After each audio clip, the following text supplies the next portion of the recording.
मैं प्रीता कुमारी झा प्रीता पहचान क्लासेस में आपके नए सत्र के साथ हाजिर हूँ। आज हम जानेंगे व्याकरण विशेष सत्र। वैसे आज शेड्यूल में आपका 10th का चैप्टर्स होना चाहिए बिहार बोर्ड का, लेकिन जैसा कमेंट आ रहा है मुझे कि मैम पहले व्याकरण पढ़ाइए, तो मैंने सोचा कि चलो विशेष सत्र। व्याकरण विशेष सत्र का मतलब होता है कि आपके 10 बोर्ड में जो विशेष चैप्टर होते हैं व्याकरण के, जो कि उस 9 में आपने जो सीरियल बाय सीरियल पढ़ा उससे थोड़े डिफरेंट होते हैं, अलग होते हैं, जिसमें कि वाक्य प्रमुख है, समास प्रमुख है, आपका रस अलंकार प्रमुख है, वो आपको जानना होता है। इसलिए मैं जो व्याकरण का सत्र नॉर्मली चल रहा है स्टेप बाय स्टेप, वो मैं लेके आ ही रही हूँ। अलग से मैंने व्याकरण विशेष सत्र लेके आ रही हूँ। पहले वीडियो में भी मैंने इसका जिक्र किया था 10th के बोर्ड के बच्चों के लिए। ठीक है बेटा, तो उसी क्रम में आज हम जानेंगे वाक्य के भेद। इससे पहले के विशेष सत्र में मैंने आपको वाक्य, वाक्य के भाग, वाक्य के भेद, जिसका 3 आधार था हमारा, संरचना और बनावट की दृष्टि से, जिसमें उसके 3 भेद थे, सरल, संयुक्त और मिश्रित वाक्य। ठीक है, उसका मैंने मतलब फुल एक्सप्लेनेशन मैंने बताया था, उदाहरण के साथ मैंने आपको समझाया भी था। शायद आपको अच्छे से वो बात समझ में भी आई होगी एग्जाम्पल के साथ। आज जो बच गया है आपका वाक्य के भेद क्रिया की दृष्टि से, यानी क्रिया के आधार से वाक्य के भेद, और अर्थ के आधार से शब्द के भेद। तो इसमें आपको मेन ये चीज जानना है कि इसके जो भेद हैं उसमें जो नाम आए हैं उसको हम कैसे जाने कि यह इसका भेद है, कैसे पहचाने। इसलिए वाक्य में इन भेदों की चर्चा की जाती है। जो पहला पार्ट, सेकंड पार्ट हमारा जो संरचना की दृष्टि से सरल, संयुक्त और मिश्रित वाक्य था, उसकी मैंने डिटेल से चर्चा की। लेकिन ये मैं आपको बताऊंगी कि कैसे हम जाने कि क्रिया की दृष्टि से पहले कितने भेद हैं और उस भेदों में कैसे हम पहचाने कि वह उस रूप का है। ठीक है बेटा, तो चलिए स्टार्ट करते हैं। ध्यान से एकाग्रचित होकर आप इस चैप्टर को देखें। जितना भी विशेष सत्र आएगा तो आप उसको ध्यान से देखिए और उसका अच्छे से तैयारी करिएगा। चाहे कोई बोर्ड हो, बिहार बोर्ड हो, सीबीएसई बोर्ड हो, कोई बोर्ड हो, यानी किसी के भी बच्चे हो, तो ये आपको ध्यान से पढ़ना है। ठीक है, ध्यान लगा के पढ़ना है। तो सर्वप्रथम क्रिया की दृष्टि आधार से मैंने चैट बनाया था। आप जानते ही हैं क्रिया की दृष्टि से वाक्य के कितने भेद हमारे 3, ये आपको पता है, और इसके आधार पर कितने 8। ठीक है, तो 3 भेद इसके, पहले हम इसकी चर्चा करेंगे। 3 भेद इसके कौन से हैं? क्रिया की दृष्टि से, क्रिया के आधार से, यानी उसमें कुछ ना कुछ फोकस जो होगा वह क्रिया से मैच करेगा, नहीं यानी कि कुछ ना कुछ क्रिया के नियम उसमें आएंगे। ठीक है, तो ध्यान रखना है, शब्द को पकड़ना है बेटा कि क्या बता रहा है शब्द। क्रिया की दृष्टि से वाक्य के भेद, ये जनरली आपको ग्रामर बुक में नहीं मिलेंगे, लेकिन मैंने इसको पढ़ा था, मुझे इसकी जानकारी थी, तो मुझे लगा कि मैं आपको भी बताऊं। तो क्रिया की दृष्टि से जो 3 भेद हैं, पहला है कर्त वाचक वाक्य, दूसरा कर्म वाचक वाक्य, भाववाचक वाक्य। नाम से आपको बहुत कुछ क्लियर हो गया होगा मे बी, क्योंकि क्या कह रहा है? कर्तवाचक वाक्य। कर्तवाचक मतलब जो कर्ता का वाचक हो, नहीं जो कर्ता के बारे में बताए। तो मुझे लगता है बहुत कुछ आप संकेत से समझ भी रहे होंगे। कर्तवाचक वाक्य वह वाक्य है जिसमें क्रिया जो होगी वह कर्ता के लिंग, वचन, पुरुष और कारक के अनुसार होगी। ठीक है, क्रिया, क्योंकि यह आधार किस पे है? क्रिया की दृष्टि से, क्रिया के आधार पे है। तो कर्तवाचक वाक्य में क्या होगा? जो क्रिया होगी कर्ता के लिंग वचन कारक एवं पुरुष। ये मैंने आपको बताया, सिर्फ कारक की चर्चा जो आपका जो चल रहा है स्टेप बाय स्टेप, उसमें कारक की चर्चा आप मुझे बतानी है उस व्याकरण सत्र में, जो कि मैं आपको रविवार को बताऊंगी। रविवार को मैं कारक की चर्चा करूंगी। और आपने पहले भी पढ़ा ही होगा कारक के बारे में, आप सब जानते हैं, चाहे 9-10 के बच्चे हो, 11-12 के बच्चे हो, सारे लोग जानते हैं। तो मैं अपने स्टाइल से आपको फिर से पढ़ाऊंगी। यानी कि कर्ता जो वाक्य होगा कर्ता के लिंग वचन और कारक पुरुष के अनुसार होगा। जैसे राम जाता है, राम जाता है, यहाँ पर कर्तवाचक वाक्य को पहचानने का क्या तरीका है कि हम प्रश्न करेंगे कौन जाता है। वाक्य आया मेरे पास, जब क्रिया कौन सी हो रही है, जाने की। कौन जाता है, तो राम जाता है। फोकस किस पे हुआ, राम पे हुआ। अगर डायरेक्ट वहां पर कर्ता आए तो वह कौन सा वाक्य होता है हमारा, कर्तवाचक। ठीक है, राम श्याम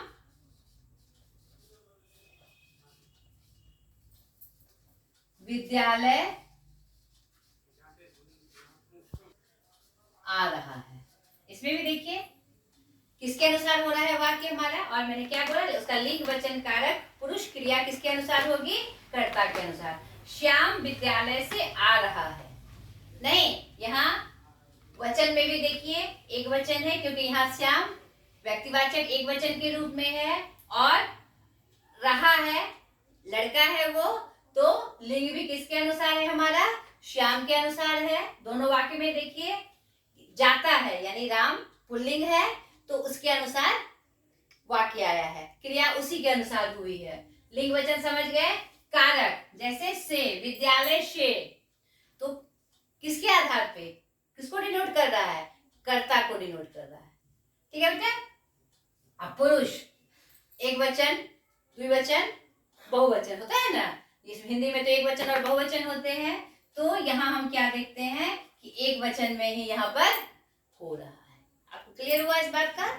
यानी कि वाक्य जो होगा कर्ता के लिंग वचन कारक और पुरुष के अनुसार होगा, उसे हम क्या कहेंगे, कर्तवाचक वाक्य। ठीक है। जस्ट ये उसका उल्टा, उल्टा नहीं, यानी कि कर्म के अनुसार। कर्मवाचक वाक्य वे वाक्य होते हैं जिसका लिंग वचन कारक एवं पुरुष कर्म के अनुसार, किसके अनुसार हो, कर्म के अनुसार हो। यानी सीधे जो फोकस होगा वो कर्ता पे नहीं होकर कर्म पे होगा। जब मैं आपको कारक में पढ़ाऊंगी, कर्म यहाँ पर कर्म मतलब कार्य नहीं होता है, कर्म मतलब होता है कि जिसपे कर्ता का क्रिया का फल पड़े, जो काम हम करते हैं उसका फल जिस पे पड़े वह मेरा क्या होता है, कर्म होता है। जैसे इसी उदाहरण में देखिए राम के द्वारा जाया जाता है, राम के द्वारा जाया जाता है, तो यहाँ पर के द्वारा किसको डिनोट कर रहा है, कर्म को डिनोट कर रहा है। श्याम विद्यालय से आ रहा, श्याम के द्वारा विद्यालय से आया जा रहा है, श्याम से विद्यालय के द्वारा, श्याम द्वारा विद्यालय से आया जा रहा है। मतलब इसका जो वाक्य होगा उसकी जो क्रिया होगी किसके अनुसार होगी, कर्म के अनुसार होगी। ठीक है बेटा। तीसरा सबसे इंपॉर्टेंट, भाववाचक वाक्य वे वाक्य होते हैं मतलब उस वाक्य में जो क्रिया होगी ना कर्ता के अनुसार होगी, ना कर्ता के लिंग वचन कारक के अनुसार, ना ही कर्म के लिंग वचन कारक पुरुष के अनुसार, वह होगी एक वचन अन्य पुरुष में स्वतंत्र रूप से। पुल्लिंग एक वचन और क्या, पुल्लिंग एक वचन रूप में और अन्य पुरुष में। इसका आप अच्छे से लिख लीजिए, आपको आप लिख भी लीजिए कि भाववाचक वाक्य वह वाक्य होता है जिसमें क्रिया ना तो कर्ता के अनुसार होती है ना कर्म के अनुसार होती है, वह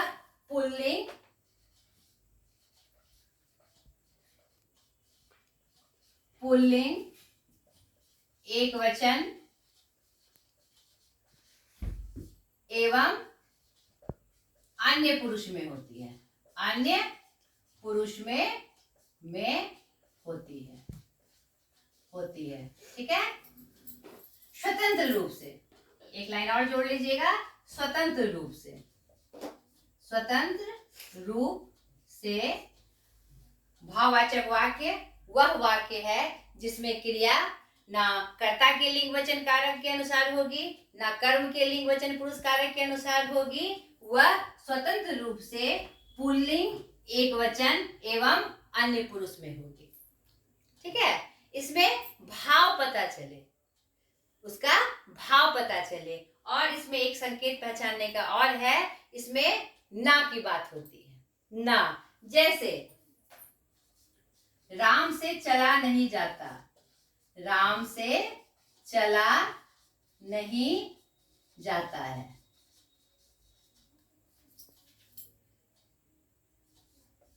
उससे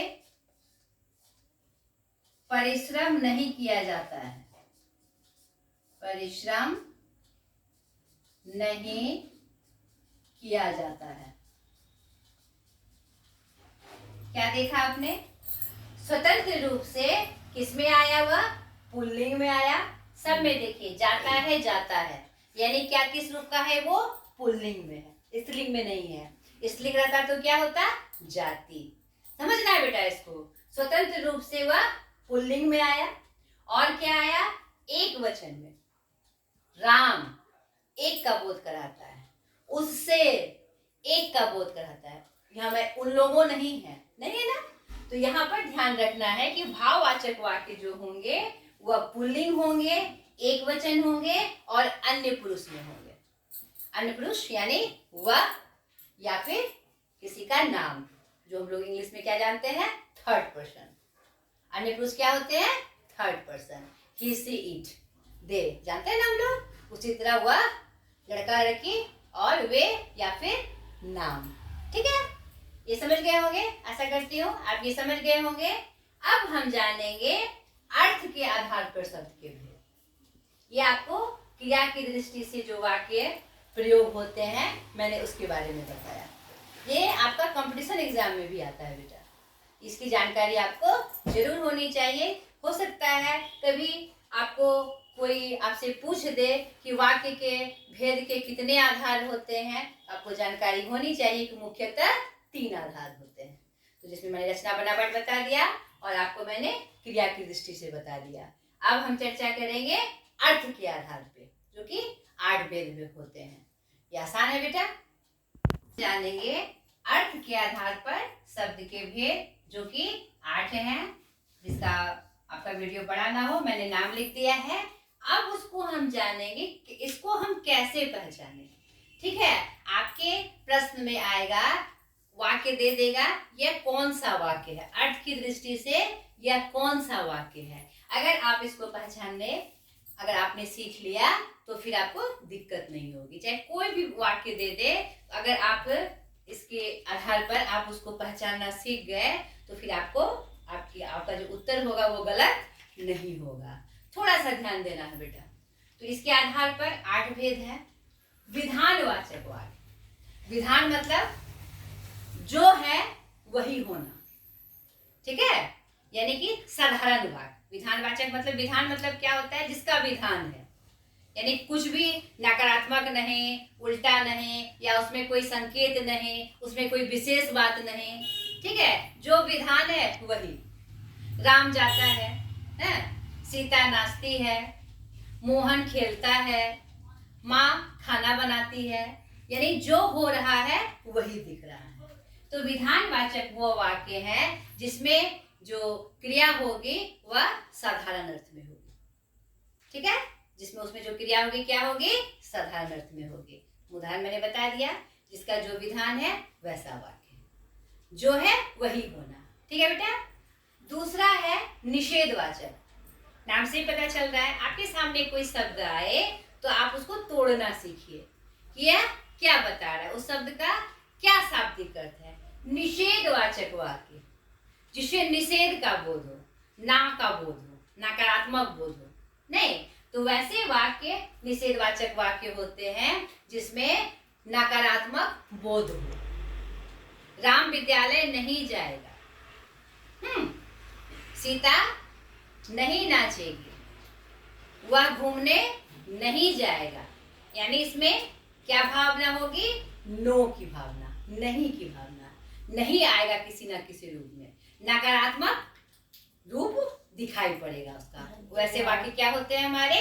नकारात्मक वाक्य। तीसरा, विस्मय बोधक वाक्य। विस्मय क्या होता है? हमें विस्मय कब होता है? विस्मय मतलब उफ, आ, उच, छी, छी, छी, छी, छी। हम ऐसा एक्सप्रेस कब करते हैं? जब हमें या तो भय होता है, या किसी से घृणा होती है, या जब हम बहुत खुश होते हैं, हुर्रे मैं जीत गया जीत गया, ऐसा करते हैं। यानी कि भय, घृणा, विस्मय, खुशी जाहिर करने के लिए हम जो शब्द प्रयोग करते हुए वाक्य बनाते हैं वह मेरा क्या होता है? विस्मय सूचक वाक्य होता है। विस्मय सूचक या बोधक एक ही चीज है। इसमें पहचानने का सबसे आसान तरीका क्या है? उसमें एक्सक्लेमेशन मार्क रहेगा, ऐसे। ठीक है, कुछ भी शब्द उसमें विस्मय वाला कोई ना कोई शब्द आएगा। यानी कि अपने विस्मय को प्रदर्शित करने के लिए, चाहे वह खुशी का हो, भय का हो, दुख का हो, उल्लास का हो, घृणा का हो, उसको दिखाने के लिए हम जो शब्दों का प्रयोग करते हुए वाक्य बनाते हैं वह मेरा क्या होता है? विस्मय बोधक वाक्य। हाय हाय यह क्या हो गया, यानी कुछ अप्रत्याशित घटना घटी। छी छी छी ये बिल्कुल अच्छा नहीं है, घृणा का भाव।